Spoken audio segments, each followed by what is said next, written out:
Hello guys, I hope all of you are doing very well. So in this video I'll give the self-given analysis of SIDBI Grade A exam which happened yesterday. But just let me take a moment to let you guys know about my IBPS PO result.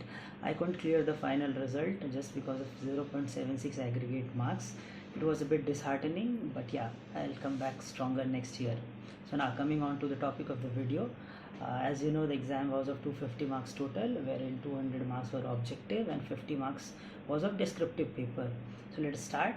The first section that was there was English. It was a fairly easy paper of English. I attempted all 30 questions of them, and there were 8 questions of RC, and it was on Ethiopian agriculture.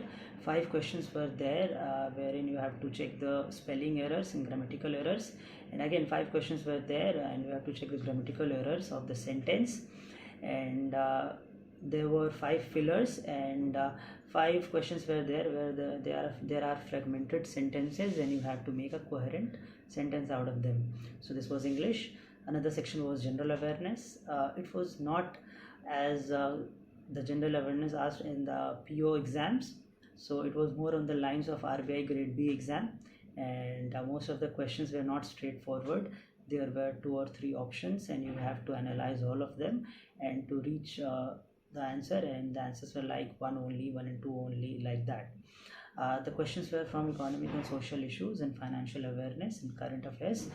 Very few static questions were there. One question was there from sports, and I attempted 32 questions.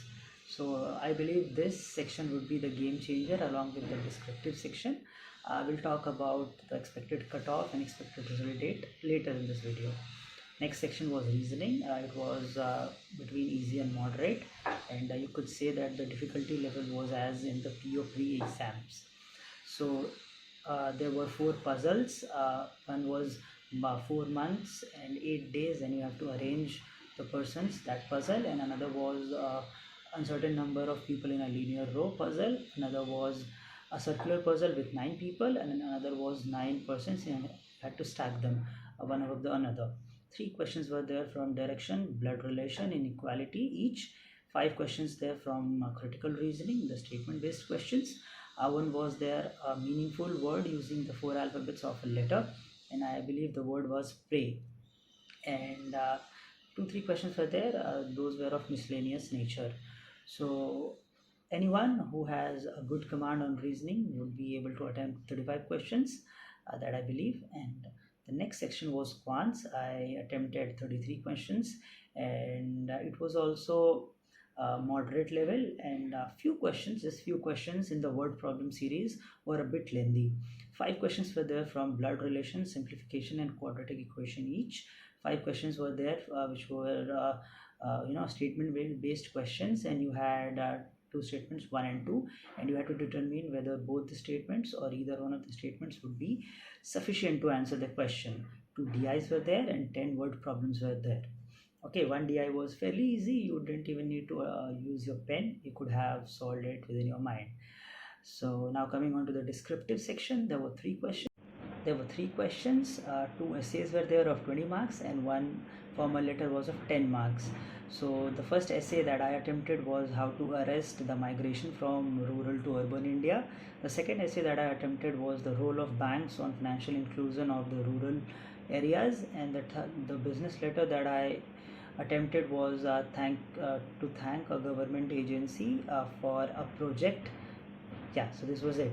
So now talking about the expected result date, so it will be very fair to say that at least 20 days are required before the result is out. So anywhere around 5th of May the results would be there, and as mentioned in the official notification, the interviews are expected to be held in May only.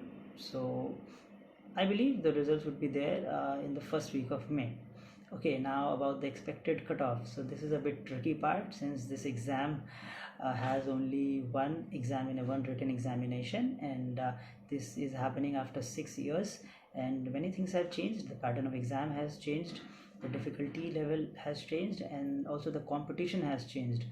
But as I talked to many people who attempted the exam, and maybe I'm not correct, but what I am thinking that as there are two sections where the cutoff would be applied at two stages, one for the objective exam, and the persons who clear this cutoff would be eligible to get their descriptive sections evaluated. And so I am thinking that 30 120 to 130 marks would be needed for clearing the objective section, and again the final cutoff can be around 165 marks. So let us hope that the cutoff does not soar very high, and all the best to you guys who have attempted this exam. I hope you clear and you get an interview call. Thank you.